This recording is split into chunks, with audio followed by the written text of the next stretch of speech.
Hello students, welcome to all of you in my online study class. Today we are going to study intermediate English sentence. Intermediate में हम लोग आज English second part में syntax पढ़ेंगे और syntax में हम लोग पढ़ेंगे रूल्स ऑफ नाउन, यानी कि नाउन के नियम, अर्थात नाउन से संबंधित जो नियम है उनका अध्ययन हम लोग करेंगे। देखिए नाउन क्या होता है, हम जानते हैं कि noun is the name of any person, place और थिंग्स। तो किसी भी व्यक्ति, वस्तु या स्थान के नाम को हम नाउन कहते हैं, संज्ञा कहते हैं। संज्ञा का प्रयोग कैसे होता है, कब संज्ञा सिंगुलर होगी, प्लूरल होगी, इसके संदर्भ में देखेंगे। सबसे पहला नियम आइए देखते हैं। पहला नियम ये है, बहुत सारे ऐसे नाउन होते हैं जो देखने में प्लूरल लगते लेकिन वास्तव में सिंगुलर होते हैं। पहला नियम ये है कि जो देखने में लगेंगे प्लूरल है लेकिन वास्तव में उनका जो प्रयोग होगा वो सिंगुलर के रूप में होता है।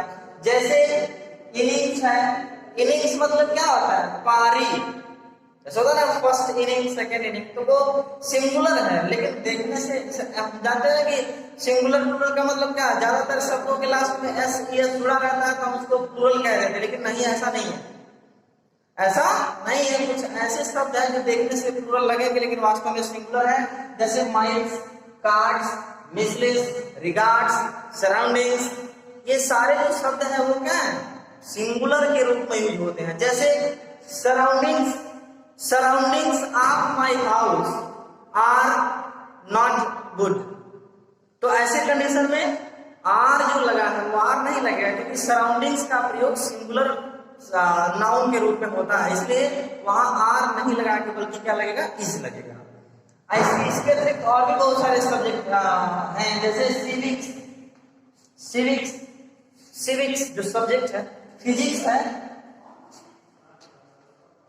Physics, economics, economics. देखने से अगर ये लिखा हो कि economics are not good subject, तो ऐसे कंडीशन में economics is not a good subject, ऐसे करके करेंगे। यानी कि इकोनॉमिक्स शब्द जो है क्या है, सिंगुलर है, सिविक्स सिंगुलर है, फिजिक्स सिंगुलर है, पॉलिटिक्स सिंगुलर है।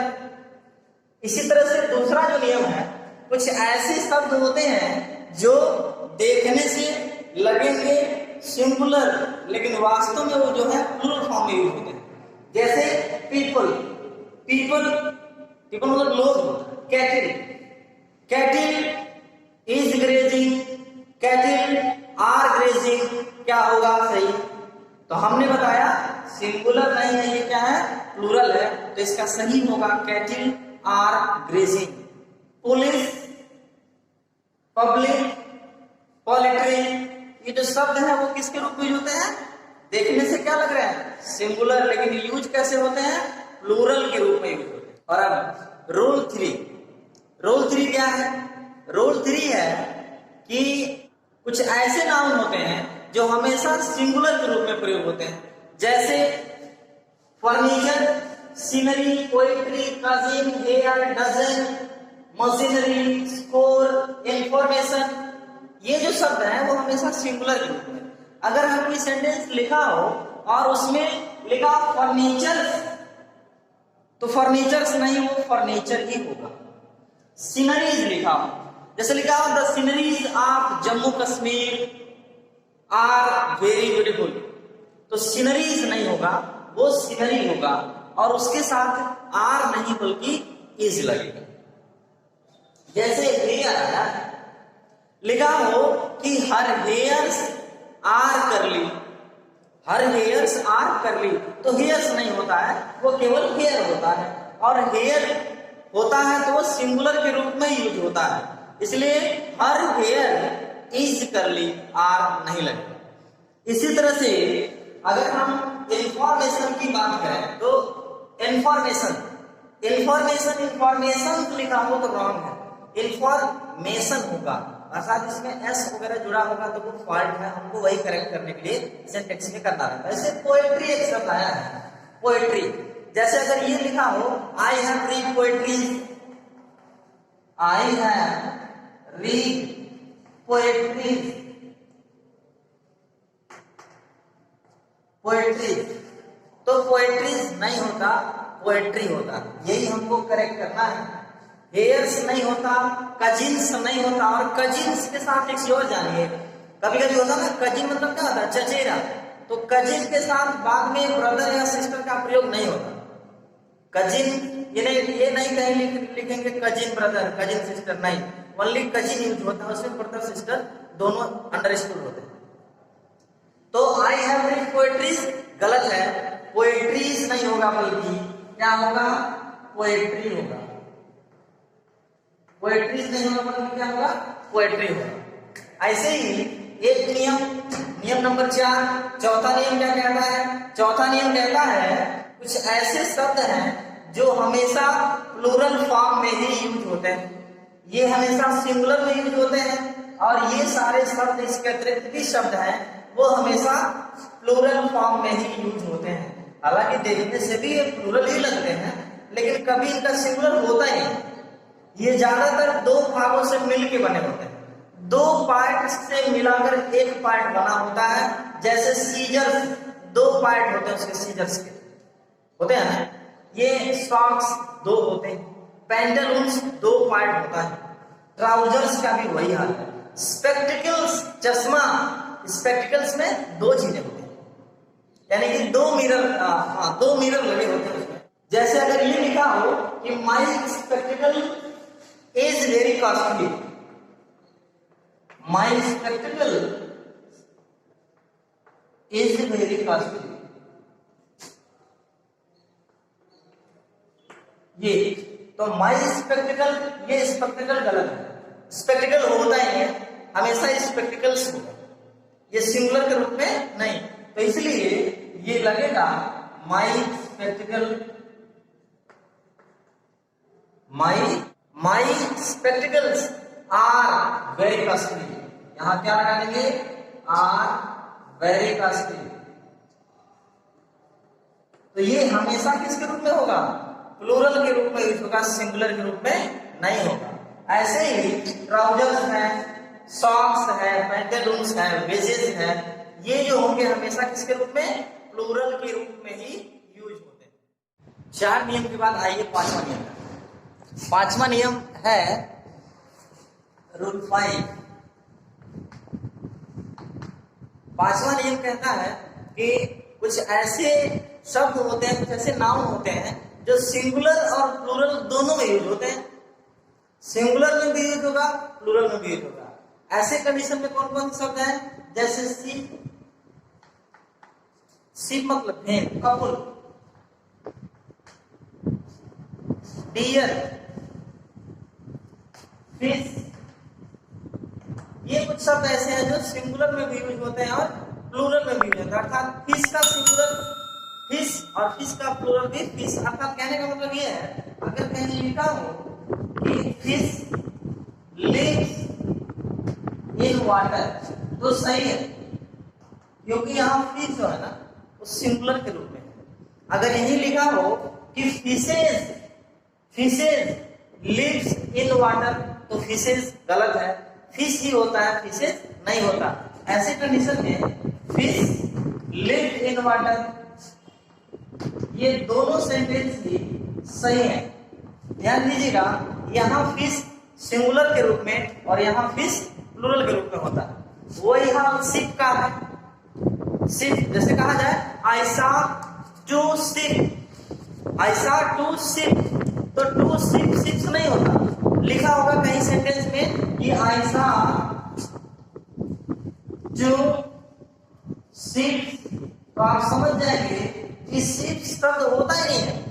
शिप का प्लूरल में क्या होता है? शिप ही होता है, इसलिए इसमें एस नहीं रहेगा, यानी कि वहां पे क्या होगा? I saw two ship.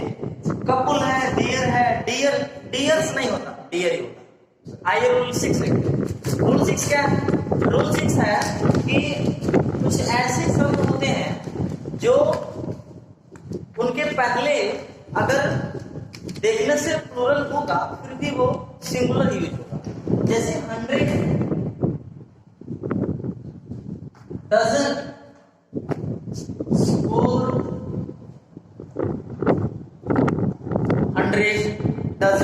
Score, ये जो शब्द है ये 100 में जैसे कभी कभी होता ना लिखा 200 लिखना हो, जैसे 200 तो 200 लिखा होगा तो गलत होगा। जैसे ये लिखा जाए कि आई गॉट 200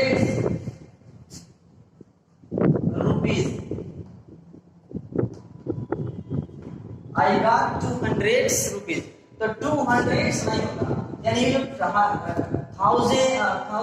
1000 डजन स्कोर, इसके पहले कोई संख्या अगर दिया हो तो वो सिंगुलर ही होता है, उसमें एस लगाने की आवश्यकता नहीं पड़ती। तो 100 में जो एस लगा है वो गलत है, आपको वही करेक्ट करना है सिंटेक्स में। I got 200 rupees, he bought 4 dozens, एक डजन्स नहीं होता, डजन होगा, अर्थात डजन स्कोर के पहले अगर कोई अंक होगा तो वो सिंगुलर के रूप में ही होगा, जबकि इन्हीं के बाद अगर ऑफ के साथ 100 ऑफ पीपुल, डजन ऑफ के बाद कुछ अगर इस तरह के कुछ कैलकुलेशन से संबंधित शब्द होंगे तो वहां वो प्लूरल हो जाता है। लेकिन यहाँ जब इसके पहले कोई अंक क्या कह सकते हैं मीनिंग दिया होगा तो उस परिस्थिति में हम क्या करेंगे, इसको सिंगुलर के रूप में यूज करते हैं, उसमें एस है यस नहीं लगता। इसके बाद रूल 7, रूल 7 क्या है?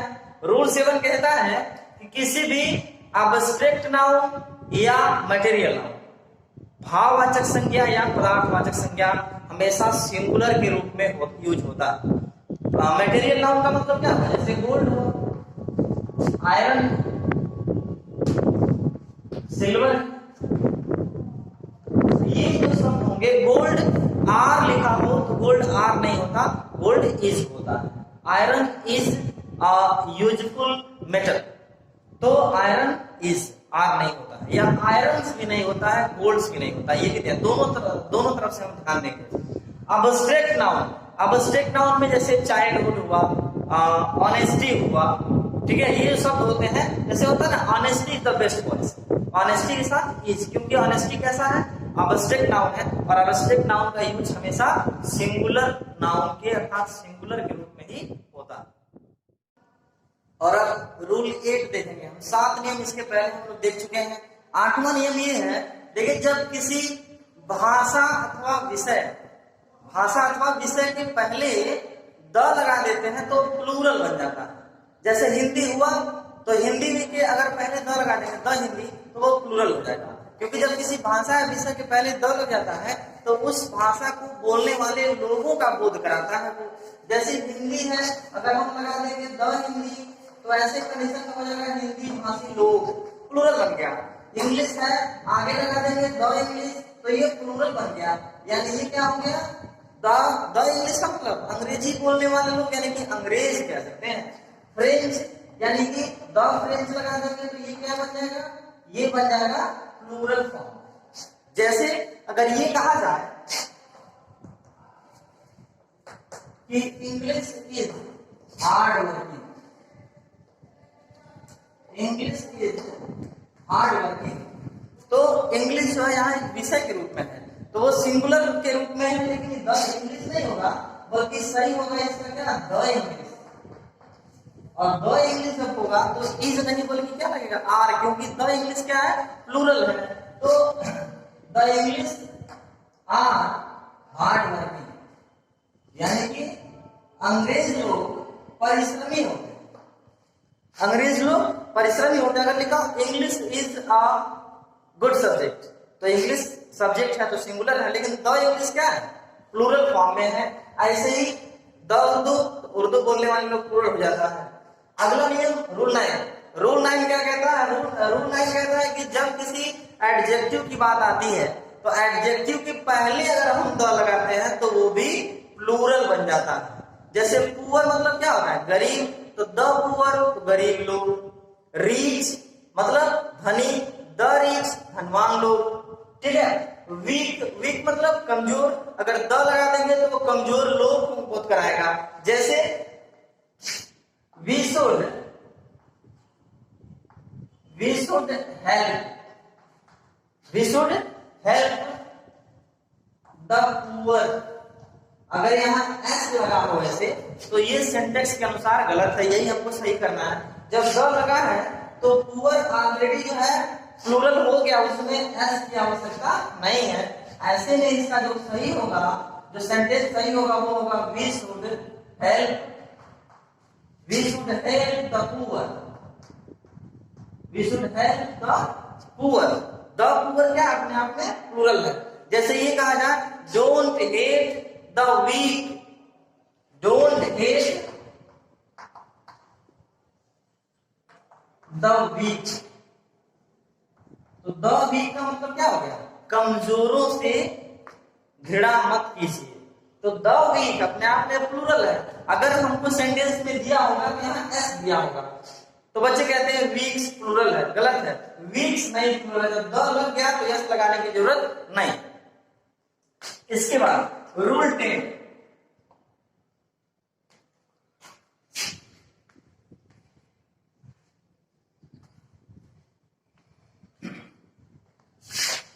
रूल 10 क्या कहता है?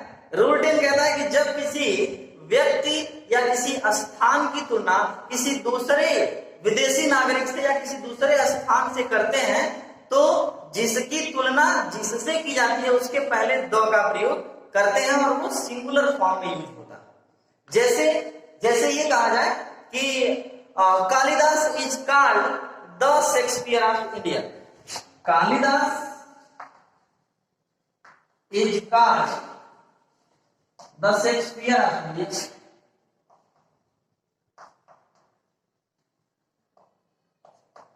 the Shakespeare of India। ये चीज हम आर्टिकल में भी आपको पढ़ाए थे कि नेम के पहले द नहीं लगता, लेकिन कब लगेगा सिंगुलर, ये नेम के पहले कब लगेगा, जब उसकी तुलना किसी दूसरे व्यक्ति से होगी। कालिदास की तुलना हो रही है किससे, शेक्सपियर को, कि कालिदास को भारत का शेक्सपियर कहा जाता है। कहते हैं ना कि Jammu Kashmir is called the haven of India, तो हेवन से तुलना हो रहा है जम्मू कश्मीर का, तो इसलिए हेवन के बिफोर द का प्रयोग करते हैं। तो जब किसी एक व्यक्ति का तुलना किसी विदेशी नागरिक से होगा तो वो सिंगुलर फॉर्म में होगा, और ये इसका प्रयोग करते हैं, उसके आगे द का प्रयोग करते हैं। रूल 11, रूल 11 क्या है? देखिए रूल 11 में जानेंगे हम कि मैनी ए का प्रयोग सिंगुलर के रूप में होता है, मैनी ए का प्रयोग सिंगुलर के रूप में होता है, और मैनी का प्रयोग प्लूरल के रूप में होता है। मैनी ए का प्रयोग प्लूरल के रूप में, और मोर देन वन अगर आए तो ये सिंगुलर के रूप में यूज होता है। किसके रूप में? सिंगुलर के रूप में। जैसे मैनी ए के बाद, जैसे many a boys, many a boys, तो वो सिंगुलर है। वहीं अगर मैनी बॉयज आए, many boys were playing cricket, many boys were present in the classroom, तो वो प्लूरल होगा, वहां सिंगुलर नहीं होगा। और मोर देन वन, जैसे कहा जाए कि मोर देन वन स्टूडेंट, तो वहां वाज लगेगा, वर नहीं लगेगा, क्योंकि वो क्या है, सिंगुलर के रूप में यूज होगा।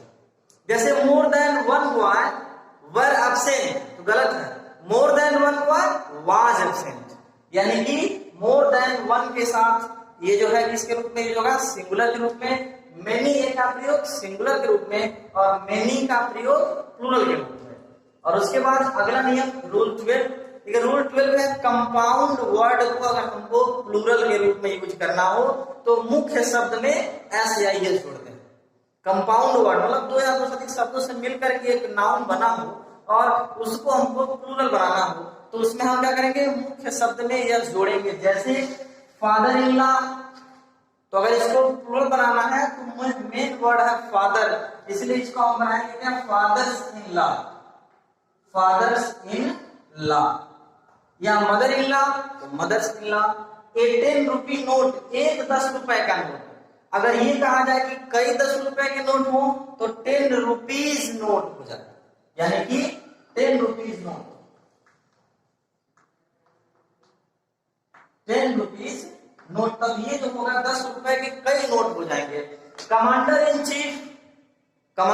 चीफ, तो कमांडर इन चीफ का मेन वर्ड है कमांडर। अगर प्लूरल के रूप में यूज करना होगा तो हम लिखेंगे कमांडर्स इन चीफ, अर्थात कमांडर में क्या करेंगे, एस जोड़ेंगे।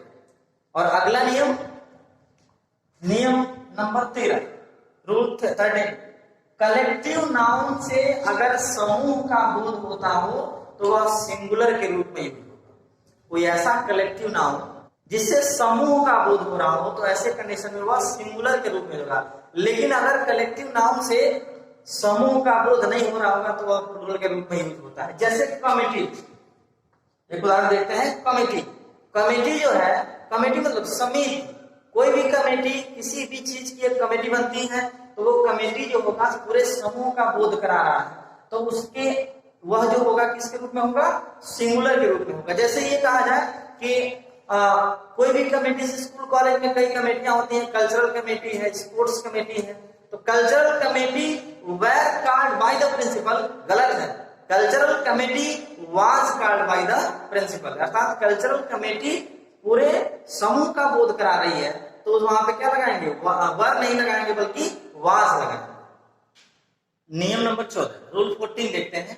रूल 14 है कि जब कोई नाउन किसी निश्चित वजन, मात्रा या संख्या या दूरी का बोध कराता हो तो वह प्लूरल होने के बावजूद भी, प्लूरल रहते हुए भी वो सिंगुलर के रूप में यूज होता है। जैसे माइल्स, जैसे ये कहा जाए 10 माइल्स, लिखा हो कहीं कि 10 miles are 10 miles are long distance to walk, पैदल चलने के लिए 10 मील की दूरी लंबी दूरी है। तो 10 माइल्स देखने से प्लूरल लग रहा है, आर भी यूज हुआ है, लेकिन ये गलत है। ये माइल्स जो है 10 माइल्स एक समूह अर्थात एक निश्चित दूरी को दिखा रहा है। ऐसे कंडीशन में यहाँ इज लगाएंगे, अर्थात ये किसके रूप में यूज होगा, सिंगुलर के रूप में। जैसे कहा जाए 50,000 rupees is enough two by a laptop, तो 50,000 रुपीज सिंगुलर है इसीलिए इज लगेगा। जबकि आपको जो सेंटेंस पूछा जाएगा वो उधर आर लगा के दिया जाता है, क्योंकि रुपीज जो है RUPEES रुपीज, जब इसके आगे कोई अमाउंट क्लियर करने वाला न्यूमेरिकल वैल्यू होगा 5 रुपीज 10 रुपीज, तो वो एक अमाउंट को दर्शाता है, तो ये हमेशा सिंगुलर के रूप में यूज होगा। और वहां आर लगा के दे देगा ताकि आप समझेंगे रुपीज है तो आर लगेगा, आपका डिसीजन रॉन्ग होगा। तो इसका ध्यान देंगे आप। रुपीज, माइल्स ऐसे जो आएंगे उसके पहले क्या करेंगे, सिंगुलर के रूप में उसका यूज करते हैं। 15वां नियम देखते हैं, लगभग ये नियम अंतिम की ओर हम लोग हैं। 15वां नियम कहता है कि जब किसी किताब के नाम के बाद में या देश के नाम के बाद में यस लगा हो तो वह सिंगुलर के रूप में यूज होता है। जैसे physics is an interesting subject, अगर लिखा हो कहीं फिजिक्स आर लिख के देगा आपके लिए, physics are a hard subject. चलिए हार्ड सब्जेक्ट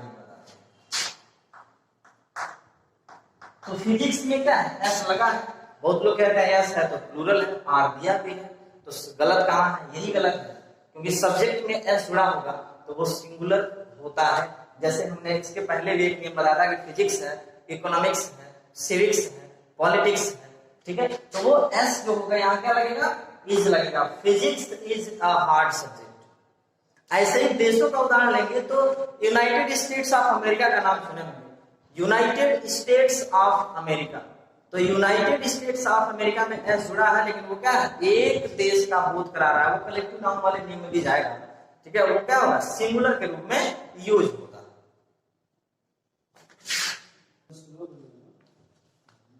और अब लास्ट नियम आइए देखते हैं, सबसे अंतिम नियम रूल 16। तो रूल 16 क्या है, देखिए जब किसी नाउन के बाद प्रीपोजिशन आया हो और उस प्रीपोजिशन के बाद फिर से वही नाउन आ जाए तो ऐसे परिस्थिति में वह प्लूरल दिखता हुआ होते हुए भी वो सिंगुलर के रूप में यूज होता है। जैसे boy after the boy came to me, अब बॉय आफ्टर द बॉय क्या हुआ, एक लड़के के पीछे दूसरा लड़का मेरे पास आया, तो बॉय आफ्टर बॉय का मतलब एक के बाद एक लड़का। वैसे ही जैसे उदाहरण देखना, ship after ship are sailing by, ship after ship are sailing by. तो शीप आफ्टर शीप मतलब एक के बाद एक जहाज, यानी कि क्या लग रहा है, प्लूरल लग रहा है, लेकिन वास्तव में ये क्या, इसका यूज कैसे होगा, सिंगुलर के रूप में। यानी जो आर लगा है वो गलत है, यानी कि हमको सही करके क्या देना है सिंटेक्स में, ship after ship is sailing by, is sailing by, ये सिंगुलर के रूप में यूज होता है। वैसे ही 1 hour after hour has passed, एक के बाद एक घंटा बीत गया, समय बीत रहा, एक एक घंटा बीत रहा, यानी कि टाइम ज्यादा इंडिकेट करा, लेकिन वास्तव में क्या होगा, सिंगुलर होगा। यहाँ जो हैज लगा है वो गलत है, सही क्या होगा, सिंगुलर के रूप में हैज लगाते हैं, इसलिए इसका सही जवाब होगा 1 hour after hour has passed, has passed up. तो इस तरह से नाउन से संबंधित नियम सिंटेक्स के अंतर्गत हम लोगों ने अलग अलग नियमों के तौर पर 16 नियमों का अध्ययन किया, और ये रूल्स ऑफ नाउन ये टॉपिक समाप्त होता है आज के लिए।